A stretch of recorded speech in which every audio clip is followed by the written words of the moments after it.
Tout grand projet de recherche, ça commence avec une vision, une idée. Mais aujourd'hui, on va s'attaquer à l'étape cruciale qui transforme cette vision en quelque chose de concret, la définition des objectifs.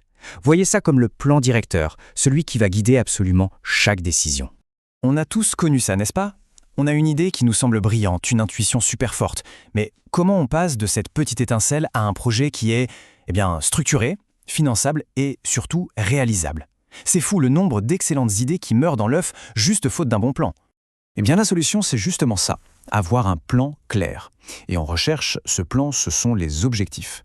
Il faut vraiment les imaginer comme le plan d'un architecte. C'est ce document qui traduit une vision un peu abstraite en étapes très concrètes. Allez, on plonge dans le vif du sujet. Voyons voir ce que sont très exactement ces fameux objectifs. La définition peut paraître simple, mais elle est vraiment puissante. Un objectif de recherche, c'est ce que le projet veut accomplir, tout simplement. Ça répond à la question, concrètement, qu'est-ce qu'on va faire? C'est vraiment le moment où on bascule de la question à l'action. Alors, commençons par le haut, la vue d'ensemble, la grande vision du projet. Ça, c'est le rôle de l'objectif général.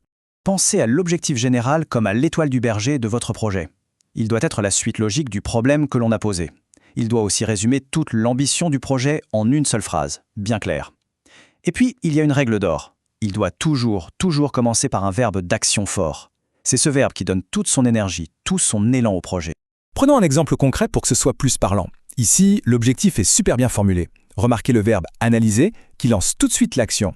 Et la finalité, améliorer l'aide à la décision qui donne son sens au projet.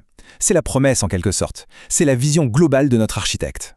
Bon, maintenant qu'on a la vision d'ensemble, il faut passer au plan de construction détaillé. Et ça, c'est le rôle des objectifs spécifiques.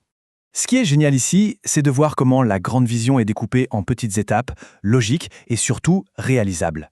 Chaque objectif spécifique, c'est une tâche précise, mesurable, qui vient ajouter sa pierre à l'édifice. On part de l'identification, on passe à l'analyse, puis à la modélisation et on termine avec la proposition. La progression est juste impeccable. Un plan peut être super détaillé, mais s'il n'est pas cohérent, toute la structure risque de s'effondrer. C'est vraiment le point le plus important. J'aime beaucoup cette image du pont. Ça illustre parfaitement leur rôle. Les objectifs, ce n'est pas juste une liste de choses à faire. Non, c'est le lien vital, ce qui connecte la réflexion théorique à l'action sur le terrain.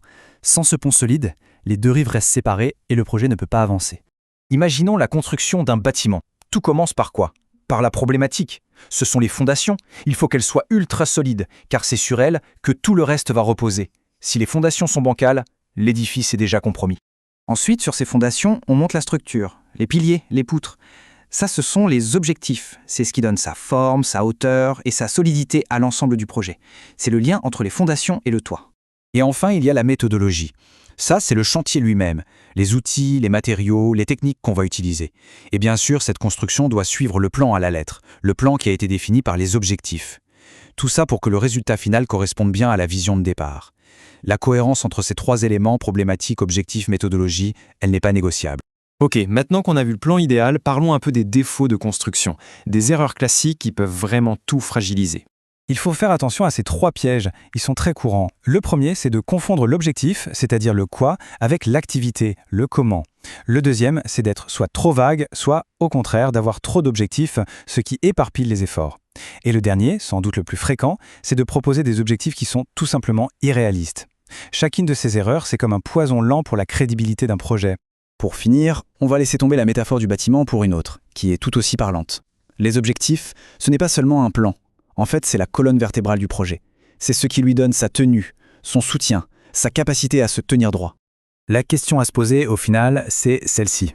Quand on regarde un projet, est-ce qu'on sent cette structure interne, cette colonne vertébrale bien solide qui relie la tête aux pieds, de l'idée de départ jusqu'au résultat concret? Si la réponse est oui, alors c'est la marque d'une recherche vraiment bien pensée.